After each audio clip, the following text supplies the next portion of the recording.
Assalamualaikum warahmatullahi wabarakatuh. Selamat malam pemirsa TVRI Sulawesi Tengah. Senang sekali saya Nita Aswin kembali menjumpai Anda dalam program Bilang Bicara Langsung. Pada malam hari ini kita membahas satu topik yang menarik terkait dengan kenaikan harga bahan pokok menjelang Hari Raya. Dan kali ini menjelang Idul Adha, kita tahu bersama bahwa beberapa waktu yang lalu kita sudah mengalami yang namanya kenaikan harga bahan pokok. Sebut saja per tanggal 5 Juli kemarin saya mendapatkan data bahwa cabai merah besar itu berada di harga 56.700, kemudian cabai merah keriting 53.300, lalu ada cabai rawit merah di harga 79.200 dan bawang merah di harga 64.700, bawang putih di harga 32.200. Nah, per tanggal hari ini kita juga akan mendapatkan daftar harga bahan pokok itu bersama narasumber yang akan berdiskusi bersama kita malam hari ini. Namun, apakah kemudian setiap menjelang hari raya, baik itu Idul Fitri, kemudian Idul Adha, dan juga hari raya agama lainnya, kenaikan harga pokok ini selalu menjadi topik begitu. Hal yang tentu saja bisa dibilang klasik, sering terjadi dan kita sering mendengar orang menyebutnya dengan fenomena yang wajar atau hal yang biasa. Nah, ini juga kita akan meminta tanggapan dari pengamat politik pengamat ekonomi maksud kami yang juga bergabung bersama kita di Studio 1 malam hari ini. Saya perkenalkan dulu yang hadir di Studio 1 TVRI malam hari ini. Hadir Bapak Doni Iwan Setiawan STMM, beliau merupakan Kepala Bidang Perdagangan Dalam Negeri, Dinas Perindustrian dan Perdagangan Sulawesi Tengah. Assalamualaikum Pak Doni. Waalaikumsalam, selamat malam pemirsa TVRI. Terima kasih Pak Doni sudah hadir malam hari ini. Dan juga hadir bersama kita pengamat ekonomi Bapak Muhammad Ahlis Jirimu, SE, DEA, PhD. Assalamualaikum Pak Ahlis. Waalaikumsalam warahmatullahi wabarakatuh dan selamat malam pemirsa. Kesekian kalinya hadir selalu bersama TVRI ya. Terima kasih Pak Ahlis. Dan pemirsa, malam hari ini kita akan membahas satu topik yang menarik, yakni antisipasi harga bahan pokok menjelang Idul Adha. Dan pertama saya akan membahas ini dengan Pak Doni selaku Kabid Perdagangan Dalam Negeri Disperindak Sulawesi Tengah. Pak Doni, kita bicara dulu soal kondisi harga bahan pokok per 6 Juli ini. Bagaimana? Siap. Terima kasih Mbak Anita. Seperti tadi Mbak Anita sampaikan, fenomena menjelang hari besar keagamaan khususnya Idul Adha ini ada harga-harga barang kebutuhan pokok ini meningkat. Yes. Sebenarnya Mbak, sejak setahun terakhir ini mulai awal tahun kemarin sama juga kasusnya dengan pada saat Idul Fitri. Ini ada fenomena baru sebenarnya Pak. Biasa menjelang HBKN 1-2 minggu sebelumnya ada kenaikan harga. Tapi ini kenaikan bahkan jauh sebelum 1-2 minggu sebelum itu sudah pada kenaikan. Bahkan sejak Lebaran Idul Fitri dan sampai sekarang ini memang ada kecenderungan naik terus Pak. Dan fluktuatif. Mungkin bisa nanti saya sedikit gambarkan sebagai informasi, kami secara rutin juga melakukan pantauan harga di pasar. Ada 3 pasar pantauan yang kami lakukan survei tiap hari harga, yaitu Masomba, Manonda, dan Pasar Tavanjuka. Mungkin bisa kami sedikit memberi gambaran Mbak terkait harga per hari ini 6 Juli. Seperti beras premium itu di harga 11.300. Ini tidak kalau dibandingkan dengan bulan kemarin relatif stabil. Begitu juga dengan beras medium yang bermain di harga 8.500 sampai 10.000. Ya perlu saya sampaikan Mbak, kalau beras sudah hampir 2 tahun ini sangat stabil. Di harga kurang lebih plus minus lah di harga 10-11 ribu untuk premium. Dan memang kita cukup surplus kalau untuk beras, jadi relatif stabil.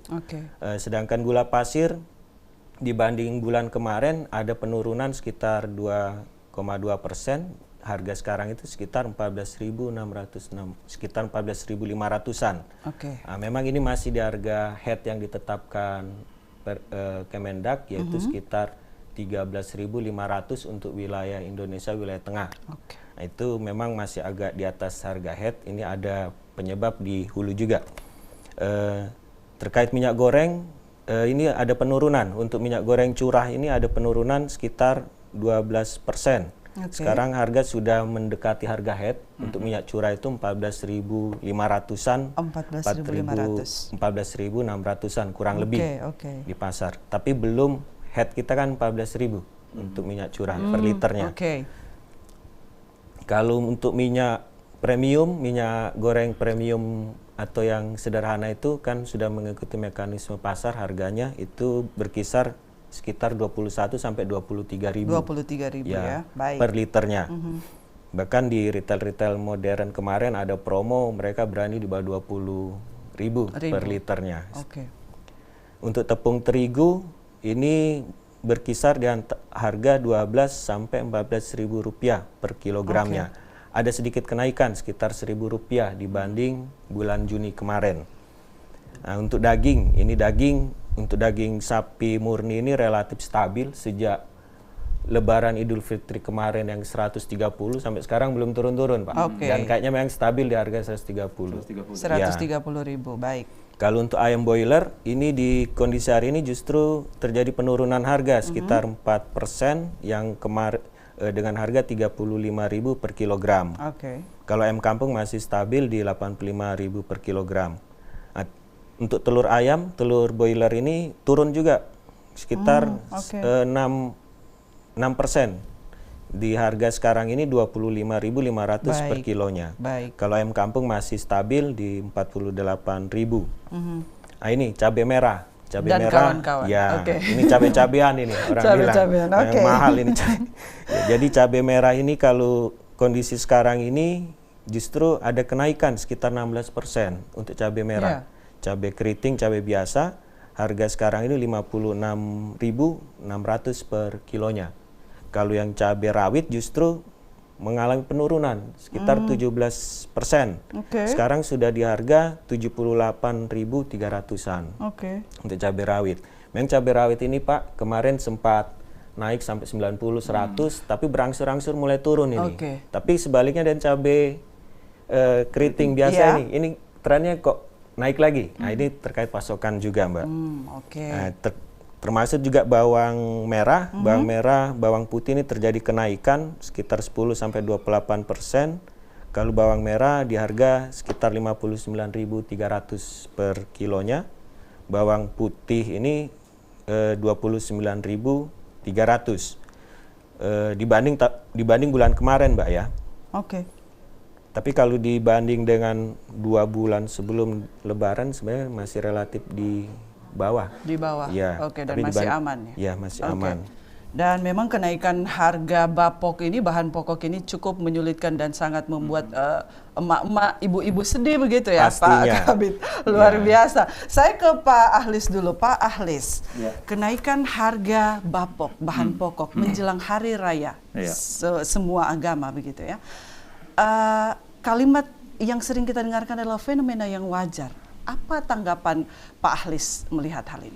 Jadi gini, khusus untuk tahun ini itu agak berbeda dengan yang lalu. Kenapa? Dari Februari jelang Maret itu menjelang April juga itu mulai terjadi kecenderungan kenaikan harga-harga. Jauh sebelum hari raya. Jauh sebelumnya. Itu yang ini Pak, yang berbedanya.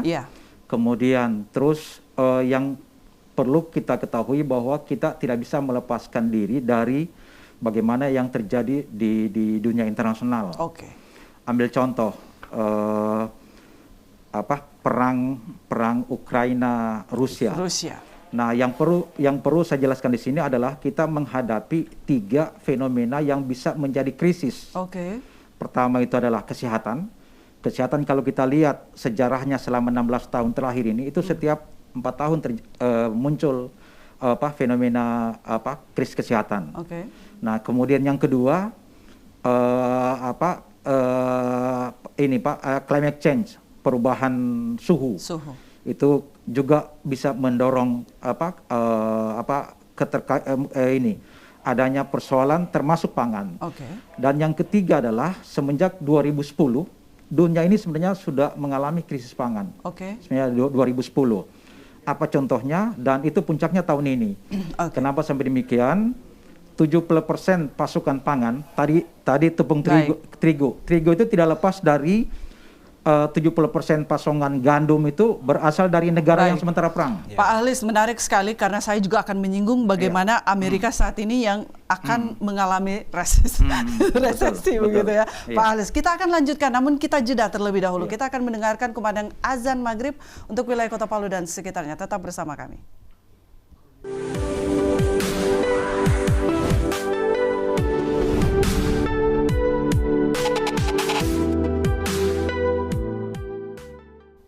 Anda kembali bersama kami dalam program Bilang Bicara Langsung, dan kami ucapkan selamat menunaikan ibadah sholat maghrib bagi Anda yang menjalankannya. Pemirsa, malam hari ini kita berbicara tentang antisipasi kenaikan harga pokok menuju Idul Adha 2022 ini. Dan telah hadir di Studio 1 malam hari ini Kabid dan juga pengamat ekonomi Bapak Ahlis Djirimu dan juga Bapak Doni. Sebelum saya kembali ke Pak Doni dan juga Pak Ahlis, malam hari ini kita juga akan mengundang partisipasi dari pemirsa TVRI Sulawesi Tengah yang menyaksikan program Bilang malam hari ini dalam line telepon di 0451 452 414, line interaktif di layar televisi Anda saat ini di 0451 452 414 sudah tertera. Pemirsa, Anda bisa bergabung bersama kami dan memberikan tanggapan dan juga mungkin kritikan terkait dengan kenaikan harga bahan pokok menuju Idul Adha 2022 ini. Ya, saya kembali ke Pak Ahlis. Kita sempat terputus jeda azan baru saja. Pak Ahlis, kita lanjutkan yang menjadi concern Pak Ahlis tadi terkait dengan apakah kemudian kenaikan harga bahan pokok ini sebuah fenomena yang wajar. Silakan Pak Ahlis. Khusus untuk tahun ini, dia menjadi fenomena yang ini Pak, yang unik. Uniknya itu adalah biasanya menjelang Idul Fitri maupun Idul Adha maupun akhir tahun, itu terjadi kenaikan harga yang secara insidentil. Contohnya di akhir tahun, para ekspatriat itu ingin berlibur ke negaranya. Tentu kebutuhan atas penggunaan valuta asing besar. Nah, kalau pada saat Idul Fitri maupun Idul Adha maupun hari besar lainnya itu terjadi musiman. Tetapi tahun ini itu tekanan, bukan saja tekanan dari dalam negeri yang terjadi, terutama dalam regional Sulawesi Tengah, tetapi juga dalam tekanan internasional juga terjadi. Nah, kita tahu bahwa dalam 9 bahan pokok itu tadi disebutkan ada tepung. Nah, tepung kita itu tergantung daripada supply dari luar. Nah, 70% daripada tepung kita itu dari Rusia. Nah, bahan baku tepung itu adalah di hilirnya itu membuat mie instan. Nah, produsen mie instan di Indonesia ini paling besar, itu ada 16 produsen. Tentu juga akan berpengaruh pada harga-harga sampai ke misalnya karena dia tersentral di mana di Jawa, kemudian berpengaruh ke sini ke kawasan timur termasuk di Sulawesi Tengah, tentu juga akan tertekan dengan ini Pak, dengan biaya transport. Nah, kenapa biaya transport? Karena juga kenaikan sekarang Amerika itu sudah mengalami, bukan hanya Amerika, hampir semua negara mengalami krisis energi. Nah, berbeda dengan ini Pak, dengan bahan pokok lainnya itu ada uang langsung ada barang, tapi energi tidak. Jadi bayarnya sekarang, nanti dikirim dalam bahan bakunya itu sebulan atau 2 bulan kemudian, termasuk gas, termasuk minyak bumi. Jadi transaksinya transaksi berjangka, tergantung pada ada namanya West Texas International Mercantile, itu di New York, bagaimana harga-harga migas tersebut berpengaruh. Nah, 2 hal yang selalu berikutan. Kalau harga minyak bumi naik, pasti gasnya juga ikut naik. Nah, kemudian ini yang menjadi turunannya, misalnya untuk pesawat terbang, aftur, dan yang lain-lain terjadi seperti itu. Seperti di daerah kita. Nah, cuma yang uniknya daerah kita ini, di provinsi lain antrian seperti kita di SPBU tidak terjadi. Saya pekan lalu di NTT itu tidak terjadi sama sekali. Jakarta juga demikian, Sulawesi Selatan juga demikian. Terjadi antrian di seperti hampir seluruh SPBU. Hampir semua SPBU juga tanda tanya. Nah, tanda tanya juga bagi kita, tapi kita coba konsen ke sembako tadi. Nah, kalau kita merujuk kepada ini Pak, kepada data BPS yang terbaru, biasanya terbit di awal ini Pak, di awal bulan. Awal bulan untuk yang bulan lalu, misalnya Juni. Juni itu angka inflasi kita 0,43. 0,43 ini bisa dibilang masih aman, masih oke atau gimana? Sebenarnya yang kita lihat akumulasinya bisa dari Desember sampai Juni, boleh Januari sampai Juni. Ini sudah di atas 3%, bahkan 3,4 itu kita punya harga-harga. Dan ini baru terjadi kondisi seperti ini saat ini. Di tahun ini. Di tahun ini. Nah, hitungannya dua. Satu, IHK-nya itu atau indeks harga konsumen itu diukur dari Kota Palu, dan yang kedua dari Kota Luwuk. Nah, ternyata Kota Palu itu dia lebih rendah, 3-4%, sementara Luwuk itu sudah mencapai 4,9% sampai 5%. Nah, artinya apa? Artinya harga-harga di Luwuk itu untuk standar ini lebih mahal ketimbang kita.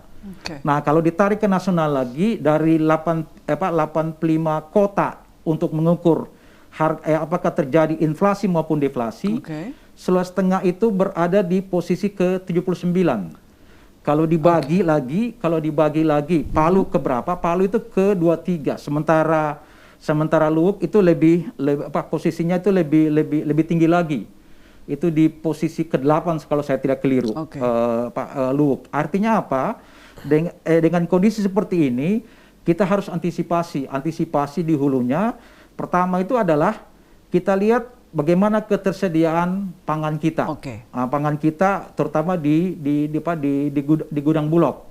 Nah, terutama pangan, horti juga demikian. Kita juga ini karena pangan itu kategorinya beras, padi, dan palawija. Sementara hortikultura itu dalam perhitungannya BPS itu ada buah-buahan, ada tanaman obat, dan ada sayur mayur. Nah, sayur mayur inilah yang saya lihat NTP-nya itu cenderung naik. Artinya petani itu di bulan Juni kemarin itu kecenderungan sejahteranya itu makin meningkat. Tetapi ini terjadi secara hanya musiman. Tergantung bagaimana apakah masanya masa panen atau masa tanam. Biasanya pada masa panen itu kecenderungan harga-harga itu akan cenderung menurun. Karena itu hukum permintaan penawaran terjadi dalam hukum ekonomi terjadi, supply and demand yang membuat demikian. Tapi satu hal adalah khusus untuk bulan Juni kemarin adalah yang tadi disebutkan oleh Pak Iwan tadi itu adalah cabai. Cabai itu karena komponennya di dalamnya adalah makan, minum, dan tembakau. Nah, rokok yang kedua.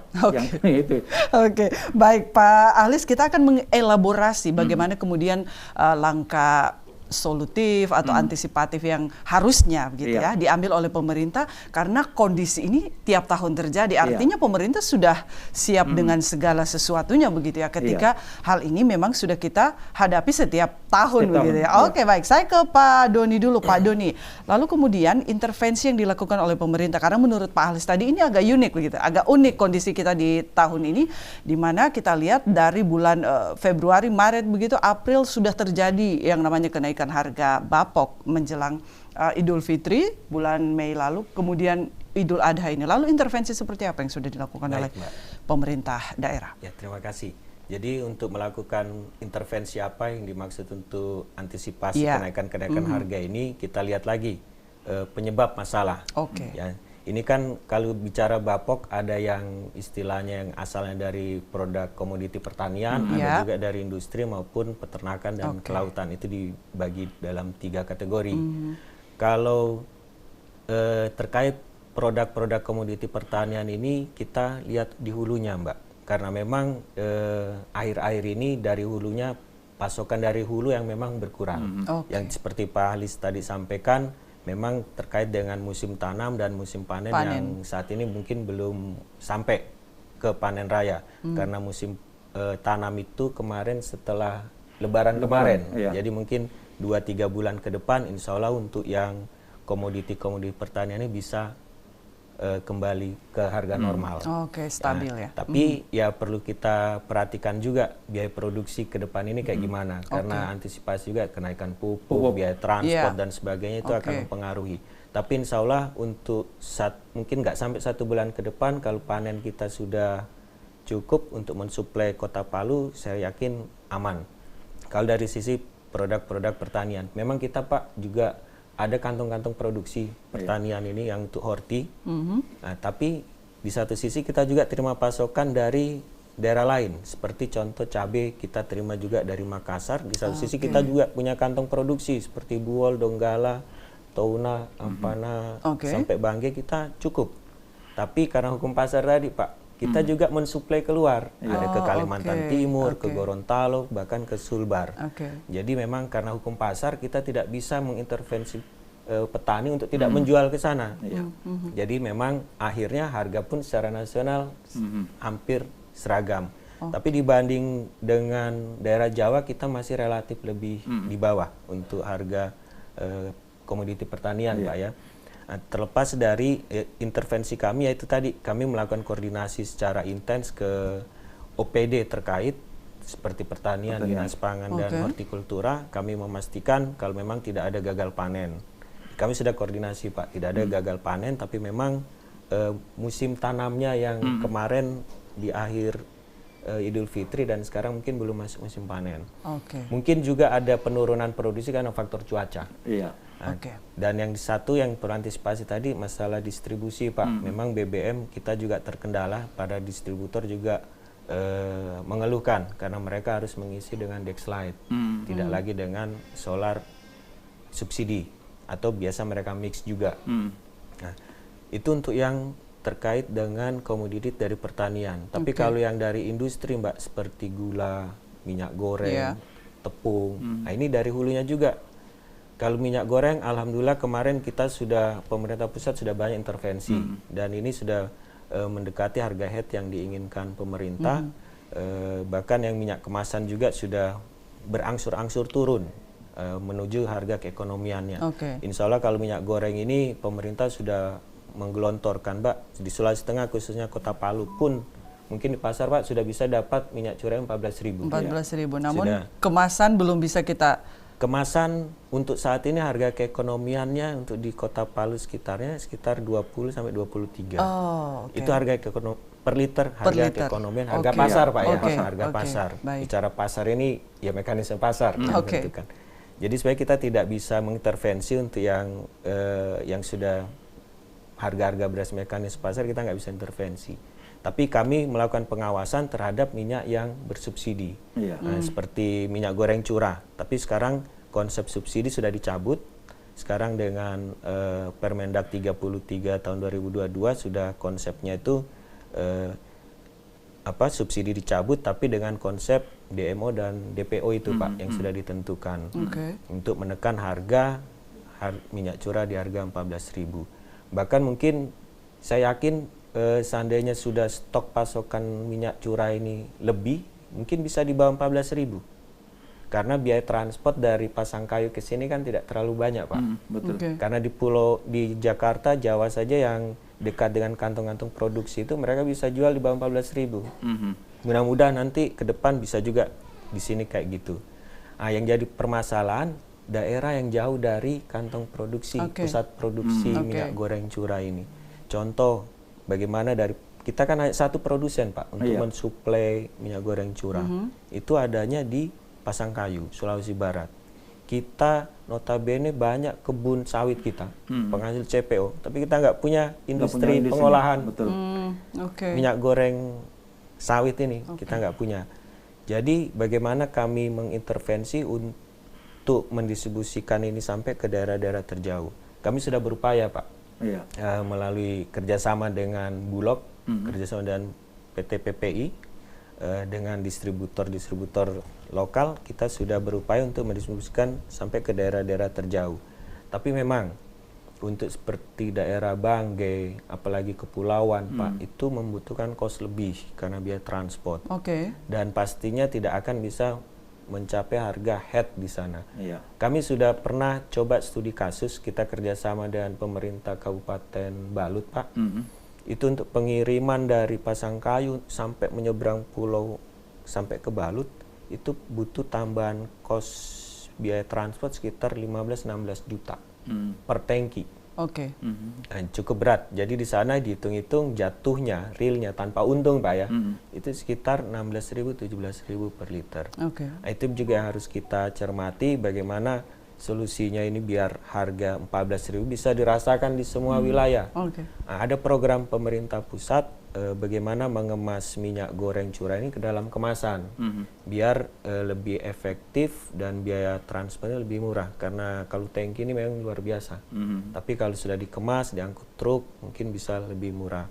Atau bisa jadi nanti kalau sudah dikemas, kita bisa ngambil tidak hanya dari Pasangkayu, Pak, mungkin dari produsen di Jawa, harga cocok, karena ini harga juga tawar-menawar, Pak. Nah, itu juga yang kita sudah mulai coba hitung-hitung, bahkan dengan kerjasama dengan Bulog, PPI, kita coba mencari konsep bagaimana minyak goreng curah ini sampai di daerah terjauh dan harga head. Nah, kami juga melakukan sosialisasi dengan penempelan harga head itu di pasar-pasar, di pengecer, 14.000 per liter atau 15,5 per kilonya. Ya, insya Allah nanti ke depan ini sudah bisa terlaksana, Mbak, harga 14 untuk semua wilayah. Seperti gula juga. Gula ini fenomenanya agak lain, Pak. Mungkin waktu menjelang Lebaran Idul Fitri kemarin itu permasalahannya karena belum masuk musim panen. Jadi pabrik-pabrik penggilingan pada tutup, tidak produksi. Jadi harga gula merangkak menaik. Nah, sekarang sudah masuk musim panen dan masuk musim giling. Tapi harga belum turun juga. Bahkan turun sedikit. Masih yang di pasaran kami cek itu masih berkisar harga di konsumen, Pak ya, masih 15.000, kurang lebih 15.000, 15.500. Jadi ini permasalahannya karena memang setelah kami koordinasi ke pusat dan cari informasi, ternyata harga tebu di tingkat petani yang cukup tinggi. Untuk jadi biaya produksi memang agak tinggi. Dan kedua, pemerintah juga tidak mengajukan untuk impor. Istilahnya pemerintah memberi kesempatan biar petani kita menikmati sedikit lah kenaikan harga ini untuk kesejahteraan mereka. Tapi harga masih wajar lah, Pak, masih di ambang-ambang wajar. Ya, begitu. Pak Doni, jadi bisa saya bilang ini apa yang menjadi pertanyaan dari masyarakat. Pak Ahlis, kita kaya dengan segala sumber daya alam seperti minyak kelapa sawit kita punya, apalagi kita juga berdekatan dengan daerah penghasil minyak begitu. Tapi kemudian minyak ini naik begitu di daerah kita. Nah, bisa saya bilang apa yang dijawab atau disampaikan oleh Pak Doni baru saja itu menjawab apa yang menjadi pertanyaan yang berkembang di masyarakat saat ini, bisa begitu ya? Baik Pak Doni, selain melakukan pantauan lalu kontrol begitu ya terkait dengan apa yang sudah Pak Doni sampaikan, apakah ada hal lain yang kemudian menjadi langkah atau upaya antisipatif dari pemerintah daerah untuk kemudian menekan kenaikan harga ini, misalnya operasi pasar, kemudian sidak dan lain sebagainya, ini juga dilakukan? Siap. Untuk operasi pasar murah kami secara rutin melakukan, Pak. Di setiap HBKN biasanya kami melakukan. Tapi untuk Idul Adha ini ya kami mohon maaf karena keterbatasan anggaran ditiadakan. Jadi konsepnya kalau operasi pasar ini kan kita mengatasi krisis pangan bergejolak, Pak. Pada saat ada pangan bergejolak, komoditi tertentu kita turun, kita intervensi harga untuk komoditi itu kita banjiri pasar biar harga bisa intervensi turun. Tapi kami biasa lakukan, tapi karena dengan keterbatasan juga dan penyebabnya memang karena di hulu, Pak ya, bukan karena spekulan. Itu intervensi kami di operasi pasar maupun pasar murah itu tidak begitu berpengaruh. Tapi minimal gini, Mbak, kita memberi psikologis ke masyarakat bahwa pemerintah ada di saat mereka kesulitan. Ya, jadi kita cukup membantu meringankan beban masyarakat. Dengan begitu masyarakat tahu, oh pemerintah ada. Tapi kalau dibilang kita mau intervensi untuk kita hari ini operasi pasar, besok turun, kayaknya enggak. Nggak sampai ke situ. Ya. Baik, saya ke Pak Alis. Pak Alis, kontra kenaikan harga kebutuhan bahan pokok ini ya memang tetap selalu akan ada begitu di masyarakat kita. Pak Alis sudah menjabarkan tadi beberapa penyebab begitu ya atas kenaikan harga yang terjadi tiap tahunnya. Namun memang apa yang sudah dijawab oleh Pak Doni terkait langkah yang sudah dilakukan oleh pemerintah itu kemudian menjadi solusi atau win-win solusi dari kenaikan harga bahan pokok yang kemudian tiap tahun ini kita hadapi. Atau kemungkinan Pak Ahlis melihat ada hal lain yang bisa kemudian menjadi langkah win-win solution, langkah solutif yang baik. Jadi gini, saya ngambil di hulunya. Ini tidak bisa kalau tidak saling kerjasama. Tadi sudah diungkapkan oleh Pak Doni, mereka tidak bisa bergerak sendiri. Di hulunya ini ada Dinas Pangan dan Horti, kemudian ada Dinas Pangan juga, Dinas Pangan, ada Dinas Pertanian dan Horti, ada Dinas Perkebunan dan Peternakan, kemudian tetapi mereka berada pada tataran produksi. Di hulunya mereka ada lagi. Siapa itu? Adalah karena kita fokusnya kepada pangan, itu ada Dinas Cikasda, Cipta Karya dan Sumber Daya Air. Nah, kita perlu catat di sini bahwa di Sulawesi Tengah ini khusus untuk provinsi, jadi di luar kabupaten, 13 kabupaten kota, itu ada 30 daerah irigasi yang menjadi kewenangan provinsi. Tentu yang kita ketahui adalah ini juga butuh perawatan supaya ketersediaan airnya juga bisa memasok kepada daerah-daerah penghasil pangan tadi maupun horti. Dan tahun ini yang saya ketahui itu ada 12 yang irigasi di rehab kewenangan provinsi. Kemudian tentu juga kabupaten ada yang menjadi kewenangan kabupaten sendiri juga untuk ini. Nah, ini tentu harus bersinergi. Nah, di samping itu juga selain tergantung dari irigasi, juga teman-teman di Dinas Kehutanan karena maupun di DLH. Nah, menjaga pasokan air ini harus juga tergantung kepada mereka dalam menjaga kualitas hutan. Nah, karena ini juga berpengaruh semua ini. Kalau ini saling sinergi, maka pada sisi produksi itu bisa mata rantainya bisa berjalan bagus.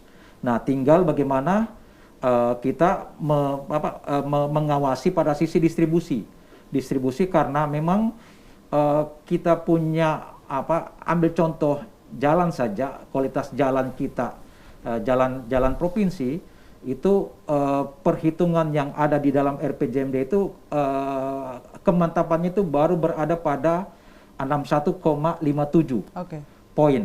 Sementara nasional itu sudah mendekati 100. 98,99% poin ini Pak, kualitasnya itu. Nah, tentu ini juga berpengaruh. Nah, kebijakan lain adalah terutama pada daerah-daerah belakang tadi, kita punya daerah belakang itu ya termasuk daerah kepulauan, daerah belakang kita pegunungan macam di dataran Poso itu. Nah, tentu pemerintah bisa juga menjaga atau bekerja sama menjaga ini transportasinya, transportasi ya itu kerjasama Dinas Perhubungan juga bisa mengambil peran di situ. Karena ini semua akan berpengaruh semua ini terutama banyak yang terkait begitu dalam hal ini ya, tidak bisa kerja sendiri. Baik, dan kita juga tidak bisa melihat dari satu sisi saja terkait dengan inflasi atau kenaikan harga bahan pokok ini. Baik Pak Ahlis, Pak Doni, kita akan lanjutkan kembali namun kita jeda terlebih dahulu. Pemirsa, kami akan kembali usai jeda pariwara berikut. Tetaplah bersama kami di program Bilang Bicara Langsung.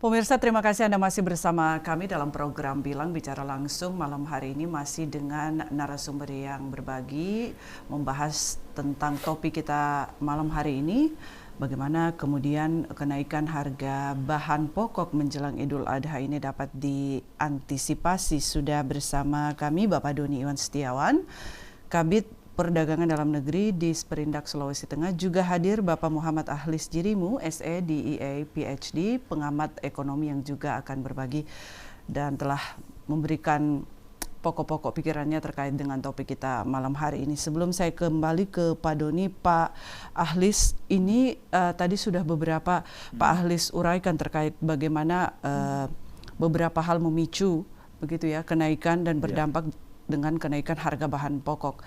Nah, kalau kita melihat hal yang lain, misalnya penimbunan barang begitu, ini juga kemudian menjadi pemicu harga naik, kemudian kinerja pasokan terganggu gitu ya, sudah disebutkan juga tadi Pak Doni. Lalu kemudian gaya hidup masyarakat yang bisa dibilang lebih konsumtif atau menjelang di hari raya begitu ya. Ini tanggapan Pak Ahlis melihat hal ini bagaimana?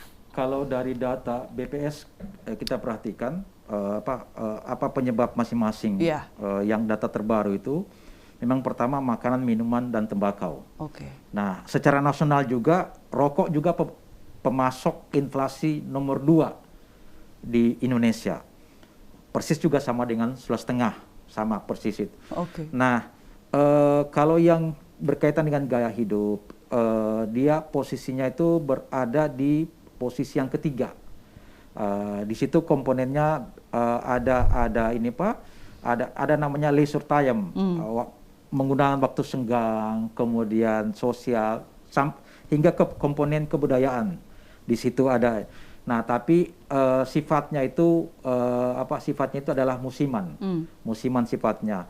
Nah, sebenarnya dalam kondisi seperti sekarang ini adalah pangan yang menjadi utama dibandingkan dengan misalnya belanja Idul Fitri, terutama kita perhatikan, kita lewat di Jalan Besos ini jembatan, itu kursi meubiler itu dipajang di ini, dan saya perhatikan juga hampir tiap tahun itu pasti laku, terjual habis. Ini fenomena seperti apa ini? Tapi itu sifatnya musiman. Terjadi pada ini Pak, pada Idul Fitri. Nah, kemudian yang lain-lainnya juga itu adalah belanja kesehatan. Belanja kesehatan juga itu mendorong dia berada di posisi yang kesekian dalam mendorong kenaikan harga-harga ini. Nah, yang paling jelas biasanya yang terlihat itu adalah menjelang anak-anak masuk sekolah. Itu di komponen pendidikan yang menunjang itu, sehingga pemerintah setiap tahun, mengapa sampai pemerintah memberikan bagi PNS ada alokasi gaji ke-13 karena mengantisipasi terutama pada bulan Juni untuk anak-anak yang masuk sekolah. Nah, itu yang bisa kita lihat dalam setiap tahunnya. Nah, tahun ini memang di posisi pangan ini yang pangan energi, dan itu terjadi bukan hanya di negara kita, Pak, di negara lain, bahkan membuat bangkrut Sri Lanka. Gitu.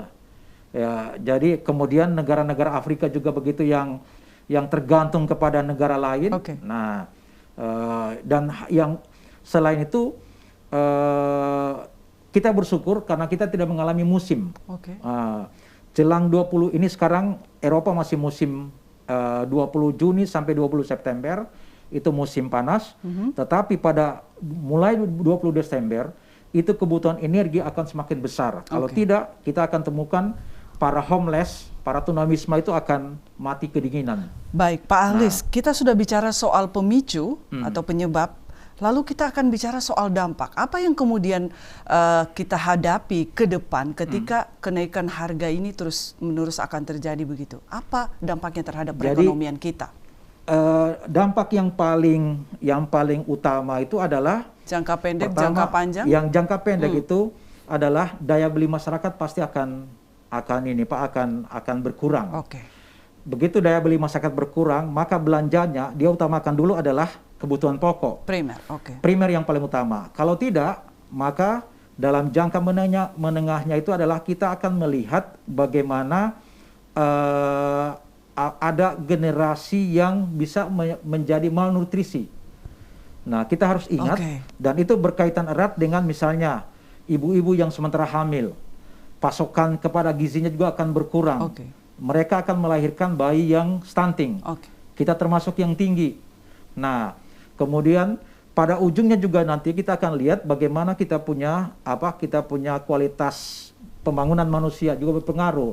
Nah, sekarang kita berada pada posisi yang ke-25 dengan data 2021 IPM kita.